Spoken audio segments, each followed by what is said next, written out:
All right, we're going to talk about naming ionic compounds. All right, so we've done formula writing. All right, so formula is this.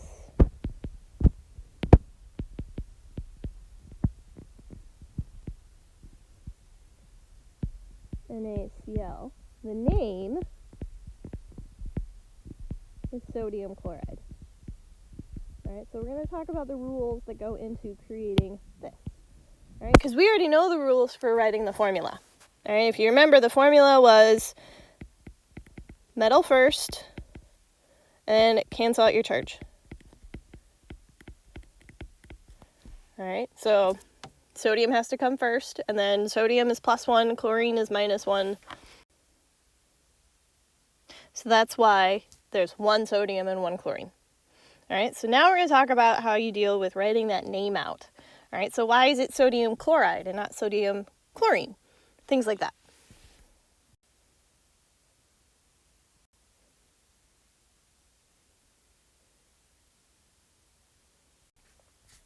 So, again, some more review just to make sure that we are solid on identifying the different parts here.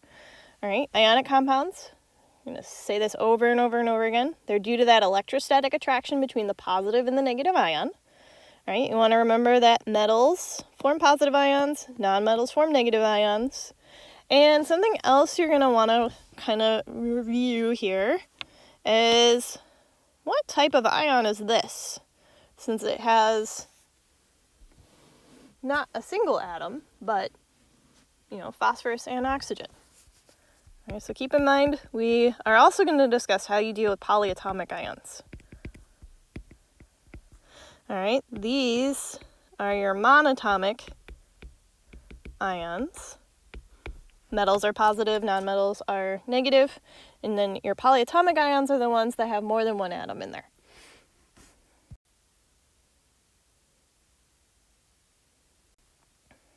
So, the simplest form of naming is going to be just your basic monatomic ions. And these are really going to come from your group A elements. The ones that form only a single possible option of an ion. All right, so like, bromine, chlorine, oxygen, they have one possible ion. Bromine happens to be -1, chlorine -2, oxygen -2, chlorine -1, oxygen -2. All right, so only one kind of ion. We'll talk about what happens with the other ones in a second. All right, so when you are naming with this simple basic monatomic ions, you take your metal cation and leave the name the way it is. All right, so whatever your metal is, you write that element down as it shows up on the periodic table. It's the nonmetal anion that has a change to its ending. All right, and that's what this table is here to remind you of. All right, here are the main nonmetal negative ions that you're going to be dealing with and what their endings look like. For most of them, you're just taking that -ene, chopping it off and changing it to -ide. All right, so bromine becomes bromide, chlorine becomes chloride, fluorine becomes fluoride. There's a couple funky ones with just like oxide and nitride and hydride. That where the ending is there's a little bit more chopped off than just the very end. So if you need to, write this down. But again, the beginning of the word matches the element, and we just change the ending. So, name all the ionic compounds that could form from the following atoms. All right? So, if you keep in mind, ionic compounds are a metal plus a nonmetal. So your first task is to identify, are these metals or nonmetals? All right, lithium's over on the left side of the periodic table in group 1, so that's going to be a metal. Magnesium is in group 2, also a metal. Oxygen and fluorine you can see there on our list on the other side here, so there's your nonmetals. All right, so make every possible combination that would work here. So I could combine lithium with oxygen, and it would be called lithium oxide. All right, because I changed oxygen to its "ide" ending. I could also do lithium and combine it with fluorine, and that would become lithium fluoride.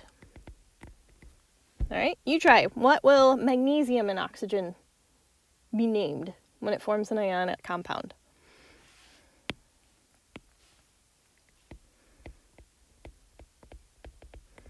Be it magnesium oxide.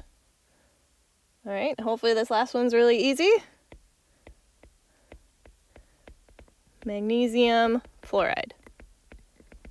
All right, so 4 elements. Because there's 2 metals and 2 nonmetals, we have 4 possible ionic compounds we could make. Okay, we're going to get into a couple of caveats to naming our ionic compounds. The first caveat, or more kind of complicated variation, is using transition metals. Because transition metals, if you remember, and there's a few non-transition metals that fall into this grouping as well, can form more than one possible ion. All right, so before, we didn't have to indicate anything about charge or anything like that because, lithium and oxygen, they have known ions that they form. And there's only one way I can combine those together to get the charge to cancel out. Iron and, say, oxygen, or copper and oxygen, or nickel and bromine, it depends on which version of the metal cation I'm using that'll determine my element. So in my name, I have to communicate this. So if I want to write the name of copper +1 and oxygen, all right, I'm going to write my metal cation. So I'm going to start with copper. All right, but then in parentheses, I'm going to use Roman numerals to indicate the charge on that copper ion. All right, so copper, this is +1, so I'm just going to have a Roman numeral 1. And then the nonmetal anion with the "ide" ending. So it would be copper 1 oxide. All right, whereas if I do copper 2, all right, copper +2, then it looks like this: copper oxide. All right. Now, we haven't talked about this yet, but this also will have an impact on what your formulas end up being. All right? Because think about it this way. If I combine copper 1, Cu+, and O2-, all right, will I cancel out my charge if I combine 1 copper and 1 oxygen? So will +1 cancel out -2? No. I need 2 coppers in order to make that happen. All right, so the formula for copper 1 oxide is actually going to be Cu2O. All right. Likewise, if I combine Cu2+ and O2-, will 2+ cancel out 2-? Yeah. So that happens to the formula for copper 2 oxide is actually CuO. All right, so that number in here tells you the charge of the ion, not how many. So your formulas, if you see the 2 in the formula, that's going to be copper 1 oxide. All right, because, or rather, you know that you need 2 coppers to cancel out whatever the charge is on the oxygen. So that does make these a little bit trickier. You don't see these very often, but keep that in mind. All right, then polyatomic ions. All right, polyatomic ions maintain their name. We don't change endings on them. So I have a list here that you'll want to write down and just keep handy of common polyatomic ions you may see in your tests and quiz questions. So again, write this down, that way you have it, that way you don't have to memorize this stuff. But when you throw in a polyatomic ion, you just throw its name in to the correct area in the formula. All right, so most of the time, you're going to be dealing with a metal cation and a polyatomic negative anion. Because if you look at this list, almost all of them form negative ions. All right. There's one really common example of a positive polyatomic ion that you want to be familiar with, and that's ammonium, NH4+. And if you run into using that, then you put ammonium, the name of the polyatomic ion, first. Positive charge always comes first. And then either the monatomic anion root afterwards, so like ammonium chloride. Or if you happen to have two polyatomic ions combined together, then it's the name of your polyatomic cation plus the name of your polyatomic anion. All right, so like ammonium sulfate. All right, so polyatomic ions, the tricky part with them is just remembering their names, which is why, again, I say write this down. So here is a summary of your rules for how to deal with naming. An example of each one.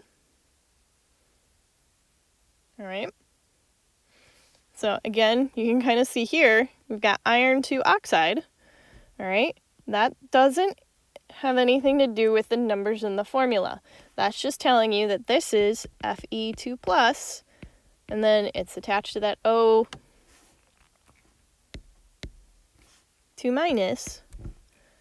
all right? So you only need one of each in order to cancel things out. All right, so just remember that Roman numeral tells you the charge on the cation, not how many you need. So let's do some practice here. All right, you're going to want that polyatomic ion list out. All right, so here we've got KOH. So I've got potassium and OH, which is hydroxide. All right, and the metal cation, the positive ion always gets written as it is. All right, so this is going to be potassium. And then that OH minus, that's a polyatomic ion, so I just write that as it is. And it happens to be hydroxide, so that's potassium hydroxide. So magnesium and fluorine. All right, that is an example like the top one here. So it's going to be magnesium. And then fluorine is going to become fluoride. All right. I'm going over this example here because I want you to know how to deal with questions like this, because you will see this on your quiz. All right. Here we have CuF. Copper is a transition metal. Copper has more than one possible ion. All right. So we're dealing with an example like these. So that means in our name, we're going to need a Roman numeral.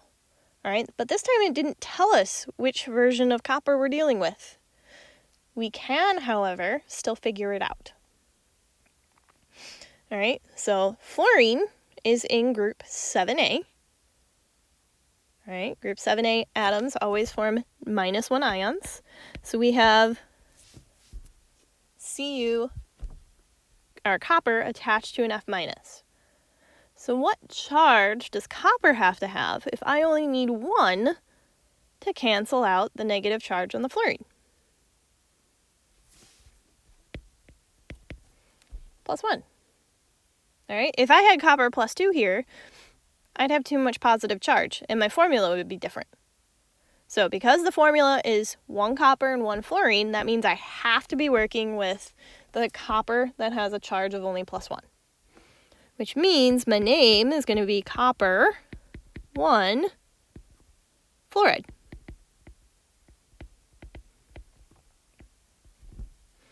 All right. So see if you can work out this next one. My hint to you, just to get you going, is that nitrate has a charge of -1. This means that I have how many nitrates? All right, so we are attaching this lead to 2 NO3 minuses.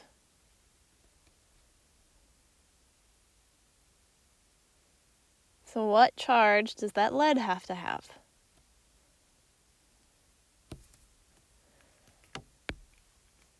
Yeah, gotta be dealing with a Pb 2+ to cancel out those 2 negative NO3s. All right, so what would the name of this be? And again, lead is another one of those multi-ion metals, so you need to have a Roman numeral in there. For example, this actually happens to be this version combined with this. So we've got lead 2 nitrate. So this is definitely the sort of thing where practice will make perfect. Keep trying examples, practice with me in class, come to help sessions if this isn't sinking in.